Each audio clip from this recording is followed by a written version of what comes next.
ముందుగా సనాతన ధర్మ కుటుంబీకులందరికీ కూడా శుభాభివందనాలు. ఈ రోజు నేను మీతో చర్చించాలనుకుంటున్న ఆలయం తెలంగాణలో గల అతిపెద్ద వెంకటేశ్వర స్వామి యొక్క ఆలయం. అదేనండి, స్వర్ణగిరి వెంకటేశ్వర స్వామి యొక్క ఆలయం గురించి మీ అందరితో వివరించబోతున్నాను. స్వర్ణగిరి ఆలయం భారతదేశంలోని తెలంగాణ రాష్ట్రంలో భువనగిరి జిల్లాలో ఉన్న శ్రీ వెంకటేశ్వర స్వామి వారికి అంకితం చేయబడినటువంటి హిందూ దేవాలయం. ఈ ఆలయం ఒక కొండపై ఉంది మరియు దక్షిణ భారతదేశంలోని అతిపెద్ద వెంకటేశ్వర స్వామివారి ఆలయాల్లో ఈ ఆలయం కూడా ఒకటి. ఈ ఆలయాన్ని మానేపల్లి కుటుంబీకులు నిర్మించారు మరియు 2024 సంవత్సరంలో ప్రతిష్ఠించారు.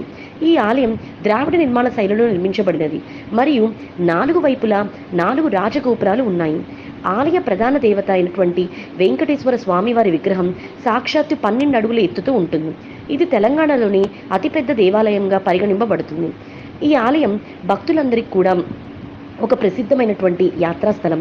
ఈ ఆలయం బాగా నిర్వహింపబడుతుంది మరియు యాత్రికులకు వసతి, ఆహారం మరియు రవాణాతో సహా అనేక రకాల సౌకర్యాలను కూడా అందిస్తుంది. స్వర్ణగిరి ఆలయాన్ని తెలంగాణకు చెందినటువంటి ప్రముఖ వ్యాపార కుటుంబమైనటువంటి మానేపల్లి కుటుంబం నిర్మించింది. ఆలయ నిర్మాణం 2018లో ప్రారంభమై 2024లో పూర్తయింది.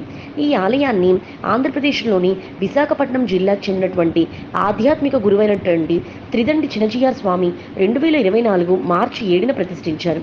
స్వర్ణగిరి దేవాలయం ద్రావిడ నిర్మాణ శైలిలో నిర్మింపబడి ఉన్నది. ఆలయానికి తూర్పు వైపు ఉన్నటువంటి ప్రధాన రాజగోపురం 108 అడుగులు ఎత్తు ఉంటుంది. ఆలయంలో మహామండపం, కళ్యాణ మండపం మరియు యాగశాల సహిత అనేక మండపాలు ఉన్నాయి. స్వర్ణగిరి దేవాలయం యొక్క ప్రధాన దేవత అయినటువంటి వెంకటేశ్వర స్వామి విగ్రహం నల్ల గ్రానైట్తో తయారు చేయబడింది మరియు బంగారు, వెండి ఆభరణాలతో అలంకరింపబడింది. విగ్రహం చుట్టూ అతని భార్యలు శ్రీదేవి మరియు భూదేవి విగ్రహాలు కూడా ఉన్నాయి. ఈ ఆలయంలో శివుడు, విష్ణువు మరియు గణేశుడు వంటి అనేక ఇతర దేవతలు కూడా ఉన్నారు. స్వర్ణగిరి ఆలయంలో ఏడాది పొడవునా అనేక ఉత్సవాలు జరుగుతూ ఉంటాయి. మార్చి లేదా ఏప్రిల్లో జరిగే బ్రహ్మోత్సవం అత్యంత ముఖ్యమైన పండుగ. బ్రహ్మోత్సవం 10 రోజుల పండుగ. ఇందులో అనేక మతపరమైనటువంటి మరియు సాంస్కృతిక కార్యక్రమాలు ఉంటాయి. ఆలయంలో జరుపుకునే ఇతర ముఖ్యమైన పండుగలలో వైకుంఠ ఏకాదశి, కృష్ణ జన్మాష్టమి మరియు దీపావళి కూడా ఉన్నాయి.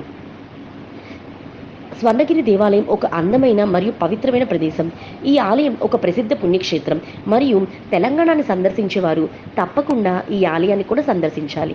ఈ ఆలయానికి రోడ్డు మరియు రైలు మార్గాల ద్వారా బాగా అనుసరింపబడి ఉంది. సమీప railway station Bhuvanagiri railway station. ఇది ఆలయానికి కేవలం 10 కిలోమీటర్ల దూరంలో మాత్రమే ఉంది. మరి తెలుసుకున్నారు కదా స్వర్ణగిరి వెంకటేశ్వర స్వామి యొక్క ఆలయం గురించి పూర్తి వివరాలు.